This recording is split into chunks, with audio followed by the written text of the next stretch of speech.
TORs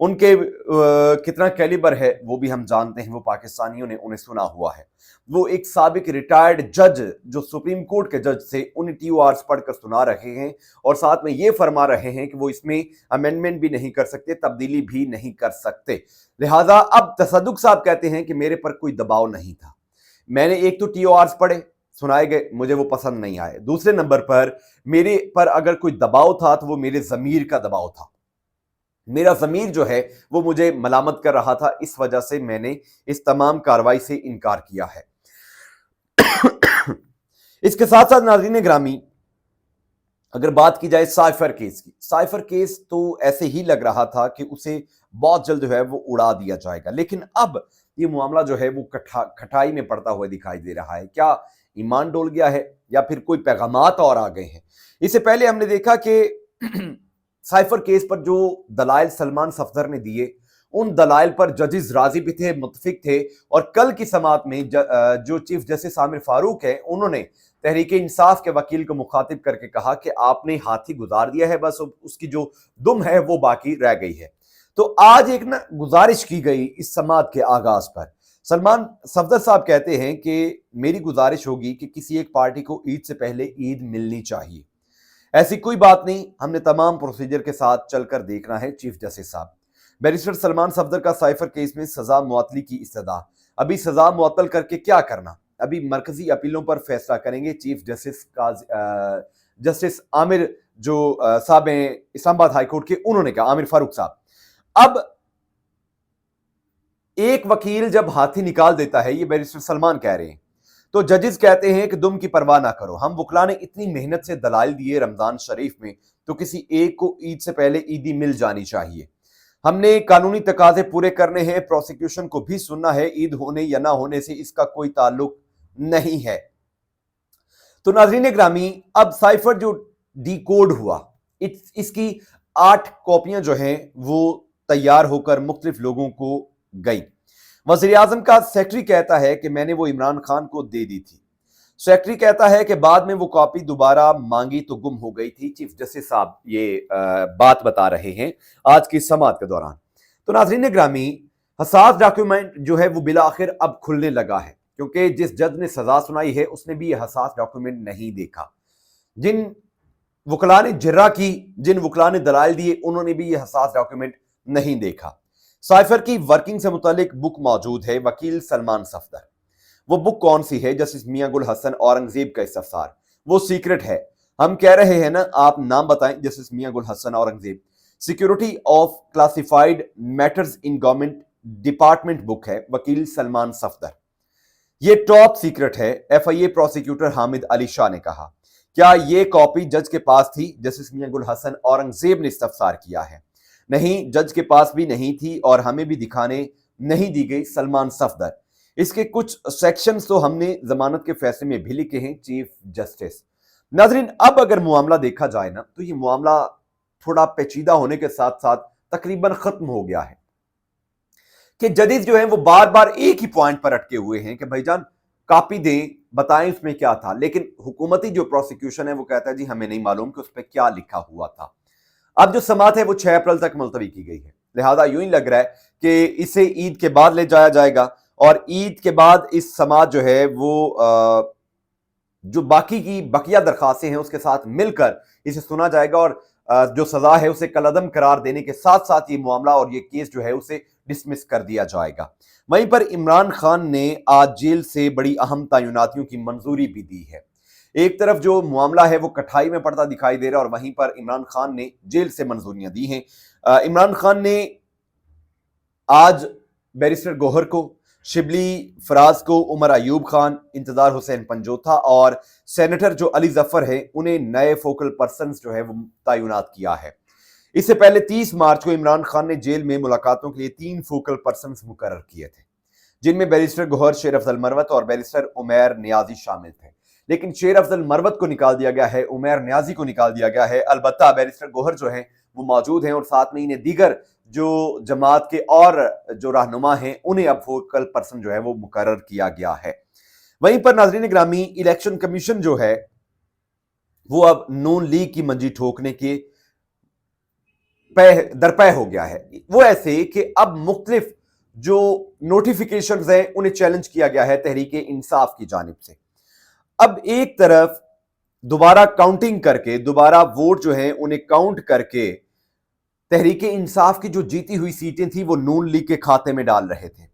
اب گجرانوالہ سے دوبارہ گنتی کے نتیجے میں کامیاب قرار پائے جانے والے مسلم لیگ نون کے امیدوار کی کامیابی کا نوٹیفیکیشن معطل کر دیا ہے. پہلے تحریک انصاف کے جو جیتے ہوئے کینڈیڈیٹ تھے دوبارہ کاؤنٹنگ کی، نون لیگ کے جتوا دیے. تحریک انصاف نے درخواست دی، چیلنج کر دیا. اب دوبارہ سے کاؤنٹنگ ہوئی ہے، اب دوبارہ سے تحریک انصاف کے جو یہاں سے رکن ہیں وہ جیت گئے ہیں. قومی اسمبلی کے حلقہ این81 سے نون لیگ کے اظہر قیوم نہرو کو دوبارہ گنتی میں کامیاب قرار دیے جانے کا فیصلہ پاکستان تحریک انصاف کے حمایت یافتہ آزاد امیدوار بلال اعجاز چودھری نے چیلنج کیا. لاہور ہائی کورٹ کے جسٹس شاہد کریم نے بلال اعجاز چودھری کی درخواست پر سماعت کی. درخواست میں موقف اپنایا کہ بلال اعجاز چودھری 8000 ووٹوں سے کامیاب قرار پائے، لیکن الیکشن کمیشن دوبارہ گنتی پر اظہر قیوم کو کامیاب قرار دے دیا. دوبارہ گنتی پر درخواست گزار کا 2500 ووٹ کم کر دیا گیا. عدالت نون لیگی امیدوار اظہر قیوم نہرا کی کامیابی کا نوٹیفیکیشن معطل کرے. بعد ازاں عدالت نے فریقین کا دلائل سننے کے بعد این81 گجرانوالہ سے نون لیگ کے امیدوار اظہر قیوم نہرا کی کامیابی کا نوٹیفیکیشن معطل کر دیا. یوں ناظرین، اب دوبارہ سے تحریک انصاف کے یہ جو آزاد امیدوار ہیں بلال اعجاز چودھری صاحب، اب یہ قومی اسمبلی پہنچ جائیں گے. اب نون لیگ کے پاس ویسے 118 سیٹیں جیسے تیسے کر کے جتوا دی گئی ہیں، لیکن تحریک انصاف کو یہ سیٹ ملنے کے بعد اب تحریک انصاف کی جو اسمبلی میں سیٹیں ہیں وہ 89 ہو چکی ہیں، کیونکہ کچھ سیٹیں انہوں نے ریورس کروا دی تھیں تحریک انصاف کی.